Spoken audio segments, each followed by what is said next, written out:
Quando falamos sobre líderes fenomenais e chefes boçais, nós estamos falando a respeito de um tema muito mais sério, que é o tema da competitividade de um país.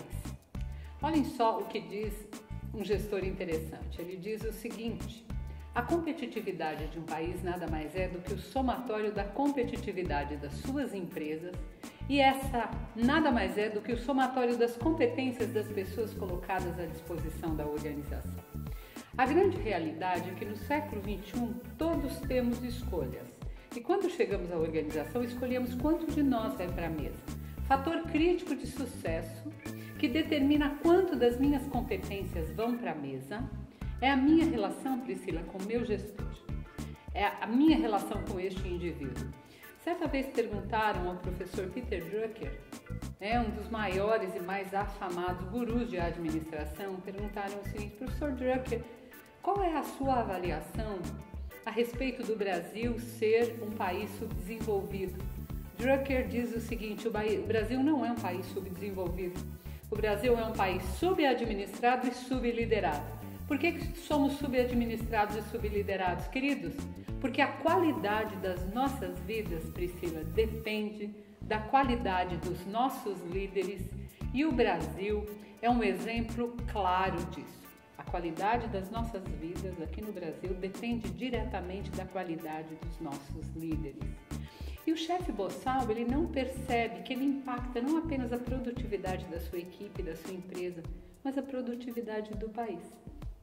Se a competitividade de um país depende da competitividade das suas empresas, olhem só, e se não existem países subdesenvolvidos, existem países subadministrados e subliderados, Margaret Thatcher, Priscila, diz o seguinte: não há países ricos nem países pobres, há países mal administrados e países bem administrados. Consequentemente, eu posso imaginar que não há empresas ricas ou empresas pobres. Há empresas bem administradas e mal administradas e, consequentemente, bem lideradas, tendo líderes fenomenais, ou mal administradas e mal lideradas, sendo chefes boçais. E a principal característica desse chefe boçal ainda é o fato de que ele sente-se o último biscoito do saquinho. O sol da justiça na organização. É ele quem manda e a empresa só funciona se ele estiver no comando. Ele é o maestro de uma orquestra que não tem o direito de tocar o que deseja. Exatamente. Inclusive, esse tipo de chefe, professora, é aquele que ele não desenvolve as pessoas. Ele centraliza as decisões, ele diminui os seus liderados, ele reduz o potencial da sua equipe. Você sabe, professora, eu lido muito com pessoas que estão necessitando de uma elevação na sua carreira, né? Eu presto muitos serviços em desenvolvimento de carreiras às pessoas e recentemente eu estava com uma cliente onde ela estava passando justamente por um processo como esse. Estava sendo muito diminuída, né, pelo seu liderado, pelo seu líder, desculpa, isso estava sendo muito destrutivo para ela. E inclusive com assédio moral. E o que eu a questionei foi: você já levou isso ao RH da sua empresa? E a triste resposta que ela me deu foi: já. E eu perguntei o que eles lhe disseram. Então ela disse: eles disseram que o importante é que ele traz resultado. Então, isso acontece muito hoje no mundo das organizações, né?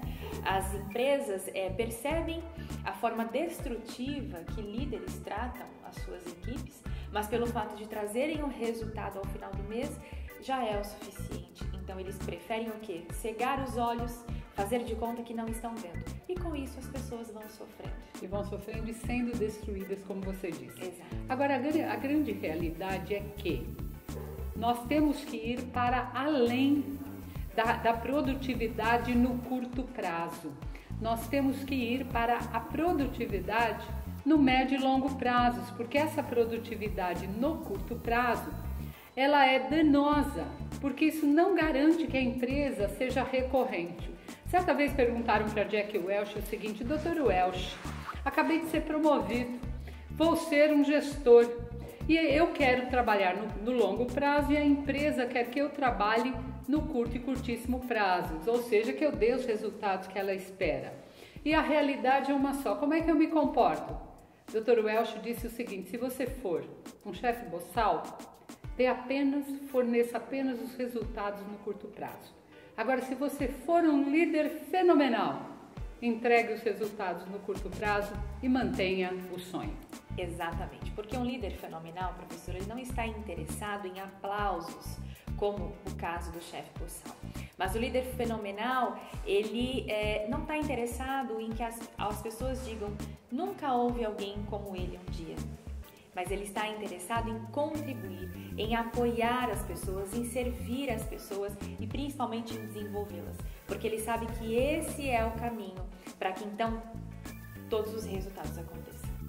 Priscila, você já percebeu que estes líderes adoram ter plateia? Sim. Eles adoram que as pessoas os aplaudam, que elas os ovacionem, eles querem estar sempre no centro do palco. Eles fazem da empresa a sociedade do espetáculo pessoal deles. Exatamente. E é uma pena, porque obviamente isso impacta a produtividade de pessoas, produtividade das empresas e a produtividade do país. Você tem um líder que torna a sua vida transforma você numa mera plateia?